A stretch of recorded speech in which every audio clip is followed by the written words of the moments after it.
adik-adik, apa kabarnya? Pastinya luar biasa. Oke adik-adik, sebelum kita mulai UAS sekolah minggu di hari ini, mari sama-sama kita berdoa. Terima kasih Tuhan Yesus buat berkat-Mu hari ini, karena Engkau boleh adakan kami sampai hari ini. Saatnya kami akan mulai ibadah kami, biar Engkau memberkati dari permulaan sampai pada akhirnya, mau jadi hanya untuk hormat dan kemuliaan nama-Mu. Dalam nama Yesus kami sudah berdoa dan mengucap syukur. Haleluya, amin. Laskar Kristus, Siap. Yes, yes, yes. Sekali lagi ya. Laskar Kristus, siap. Yes, yes, yes. Musik.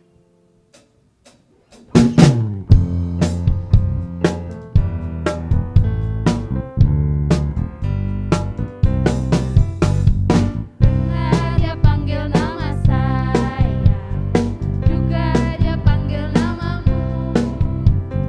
Dengar dia panggil nama saya, juga dia panggil nama. Jawab ya, ku jawab ya, ya, ya.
Tuhan buat hari ini, buat anugerah dan kesempatan yang Kau masih berikan bagi kami Tuhan. Kami sudah memuji dan menyembah Engkau. Saatnya kami akan mendengarkan kebenaran firman-Mu. Kiranya firman yang kami dengar dapat kami lakukan dalam kehidupan kami sehari-hari. Terima kasih Bapa. Haleluya. Amin.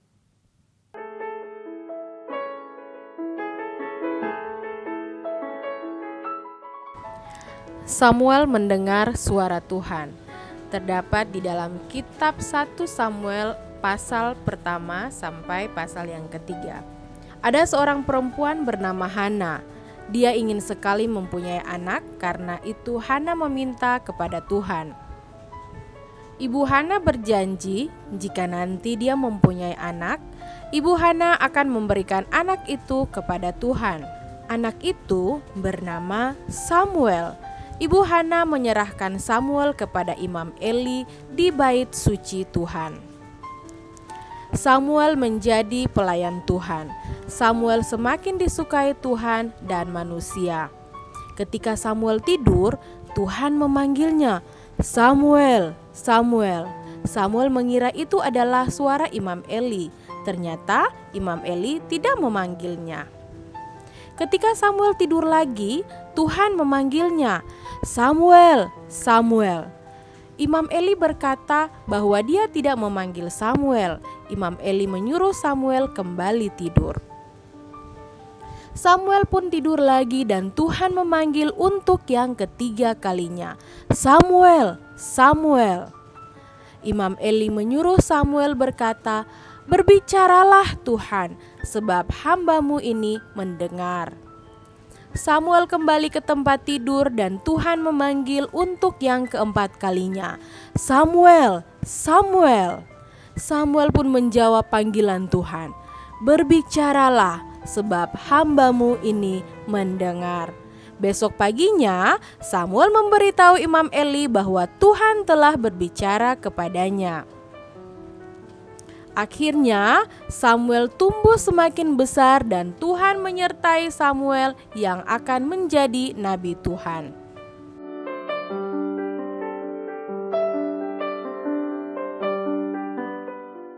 Shalom adik-adik, selamat sore. Ketemu lagi dengan Kakak Ica di dalam cerita firman Tuhan kita di sore hari ini. Adik-adik tadi sudah menonton cerita firman Tuhan kan? Ya, cerita tadi menggambarkan satu orang tokoh yang bernama Samuel. Nah, cerita tadi terdapat di kitab 1 Samuel pasal pertama sampai pasal yang ketiga. Adik-adik, ada dua hal yang dapat kita pelajari dari cerita firman Tuhan yang tadi. Yang pertama adalah tentang ketaatan. Adik-adik, ketaatan dapat kita pelajari dari tokoh ibunya Samuel, yaitu Ibu Hana. Ibu Hana taat kepada Tuhan. Dia menepati janjinya untuk Tuhan. Kalau di cerita tadi adik-adik sudah nonton bahwa Ibu Hana berdoa kepada Tuhan, meminta supaya dia dikaruniai seorang anak. Dan dia berjanji jika Tuhan memberikan dia seorang anak, dia akan mengembalikan anak itu untuk Tuhan supaya bisa melayani Tuhan sepanjang hidupnya. Nah adik-adik, Tuhan mengabulkan permohonan Ibu Hana. Dan ketika Samuel lahir, Ibu Hana pun tetap menepati janjinya untuk Tuhan bahwa dia akan memberikan Samuel untuk melayani Tuhan sepanjang hidupnya. Oleh karena itu, dia membawa Samuel kepada Imam Eli untuk melayani Tuhan. Yang kedua, kita dapat pelajari ketaatan ini dari tokoh Samuel sendiri. Adik-adik, kalau kita orang Ambon bilang Samuel itu dengar-dengaran. Nah, apakah adik-adik di rumah ada yang dengar-dengaran seperti Samuel? Ada yang taat seperti Samuel? Nah, jika ada yang belum dengar-dengaran yang baik, maka adik-adik harus mencontohi Samuel. Nah, Samuel dengar-dengaran untuk orang tuanya. Adik-adik bayangkan saja, dalam kondisi Samuel masih kecil, tapi Samuel sudah bisa hidup terpisah dengan orang tuanya. Dia tinggal dengan Imam Eli di bait suci. Nah adik-adik, Samuel itu masih sangat kecil loh sebenarnya, dia masih membutuhkan orang tuanya. Tetapi dia taat, dia dengar-dengaran untuk orang tuanya bahwa dia harus melayani Tuhan dari umurnya yang masih kecil. Dia tidak melawan orang tua, dia tidak membantah bahwa mama saya masih kecil, masa saya harus hidup terpisah dengan mama dan papa. Tidak, Samuel tetap mengikuti apa yang diperintahkan orang tuanya. Kemudian adik-adik, saat berbicara dengan Imam Eli, waktu Tuhan memanggil Samuel, Imam Eli menyuruh Samuel untuk kembali tidur lagi. Aku tidak memanggilmu. Samuel tetap menuruti, dia tidak berbantah bahwa Bapak Eli tadi itu memang Bapak Eli memanggil saya mendengarnya. Tidak, dia tetap menuruti apa yang Imam Eli katakan untuk kembali tidur. Berulang kali, bahkan sampai ketiga kali dia disuruh untuk kembali tidur. Dia tidak membantah dan tetap menuruti. Ya adik-adik ya, jadi adik-adik di rumah apabila ada yang belum taat, belum dengar-dengaran seperti Samuel, adik-adik harus dengar-dengaran mulai saat ini. Yang berikut adik-adik, pelajaran yang kedua yang dapat kita pelajari dari cerita ini adalah tentang bagaimana caranya Tuhan berbicara kepada kita, kepada adik-adik di rumah, kepada Kakak Ica, kepada kita semua. Nah, adik-adik sudah pasti bahwa ketika Tuhan berbicara kepada kita tidak seperti Tuhan memanggil Samuel. Samuel, Samuel. Lalu Tuhan memanggil nama kita seperti itu. Tidak seperti itu di zaman yang sekarang ya adik-adik. Mungkin ada juga yang bisa mendapat penglihatan seperti itu. Tapi di hari ini kita diajarkan untuk Tuhan berbicara kepada kita bisa melalui apa adik-adik? Ya, melalui ini adik-adik, firman Tuhan ya. Jadi melalui firman Tuhan, Alkitab. Firman Tuhan memberi kita tuntunan, memberi kita dorongan supaya kita harus mentaati setiap perintah Tuhan, mentaati setiap ajaran-ajaran yang Tuhan ajarkan kepada kita. Ya adik-adik. Kemudian yang kedua, bisa juga Tuhan berbicara lewat mama dan papa, lewat orang-orang dewasa untuk membimbing kita menjadi yang lebih baik lagi. Misalkan di kakak pengasuh atau misalkan guru di sekolah, mama papa, oma opa, begitu ya adik-adik. Jadi Tuhan menempatkan orang-orang yang bijaksana di sekeliling kita supaya kita dapat dituntun untuk yang lebih baik. Kemudian ada juga Tuhan menuntun kita lewat Roh Kudus, gitu ya adik-adik, suara yang tidak dapat kita dengarkan, tetapi ada pemikiran-pemikiran kita, pikiran kita yang seakan-akan dituntun ya, terlintas di benak kita untuk saya tidak boleh berbohong. Ketika kita mau berbohong kepada mama dan papa, ada suara dalam hati kita, pemikiran kita yang mengatakan kamu tidak boleh berbohong. Nah, ketika kita tidak berbohong mengikuti suara itu adalah suara Roh Kudus ya. Roh Kudus menuntun kita supaya melakukan kebaikan, tidak melakukan sesuatu yang tidak dikehendaki oleh Tuhan. Ya, adik-adik, demikianlah cerita firman Tuhan kita di sore hari ini. Kakak Ica percaya bahwa adik-adik semua di rumah sudah diberkati dengan cerita firman Tuhan. Adik-adik, sebelum mengakhiri cerita firman Tuhan ini, mari kita berdoa. Haleluya. Terima kasih Tuhan Yesus, kami bersyukur untuk kebenaran firman Tuhan yang boleh disampaikan bagi adik-adik semua di sore hari ini. Kami percaya Tuhan Yesus bahwa cerita firman Tuhan ini dapat menuntun kami supaya kami lebih taat. Kami mau lebih dengar-dengaran untuk orang tua, bahkan terlebih untuk Engkau Tuhan. Terima kasih Tuhan Yesus, biarlah cerita firman Tuhan ini tetap dapat kami ingat untuk kami lakukan dalam kehidupan kami setiap hari. Berkati Mama dan Papa di rumah yang senantiasa menuntun anak-anak ini, adik-adik yang ada di rumah, biarlah mereka juga diberkati. Kami percaya semua yang mengikuti ibadah sekolah minggu online di saat ini, Tuhan telah memberkati. Demi nama Tuhan Yesus kami berdoa dan bersyukur. Haleluya, haleluya. Amin. Baik adik-adik, sampai ketemu lagi ya.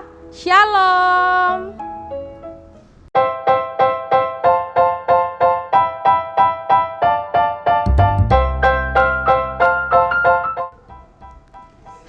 adik-adik, ketemu lagi dengan Kakak Ica di Ayat Emas. Ayat emas kita di sore hari ini terdapat di dalam kitab 1 Samuel 3 ayat 9b. 1 Samuel 3 ayat 9b yang bunyinya seperti ini. Berbicaralah Tuhan sebab hamba-Mu ini mendengar. Kita ulang sekali lagi ya. Berbicaralah Tuhan sebab hamba-Mu ini mendengar. Oke adik-adik, sebelum kita menutup ibadah sekolah minggu online kita di sore hari ini, mari kita berdoa. Terima kasih Tuhan Yesus, kami bersyukur untuk ibadah sekolah minggu online yang boleh kami lakukan di saat ini. Kami percaya semua adik-adik di rumah, bahkan mama dan papa telah diberkati. Bahkan kakak-kakak yang melakukan pelayanan di hari ini pun sudah diberkati. Terima kasih Tuhan Yesus, di dalam nama-Mu yang kudus kami sudah berdoa. Haleluya, yang percaya bersama Kak Ica katakan amin. Oke adik-adik, demikianlah ibadah sekolah minggu online kita di sore hari ini. Sampai ketemu di minggu depan di jam yang sama, jam 5 sore dan di channel yang sama. Sampai jumpa, dadah.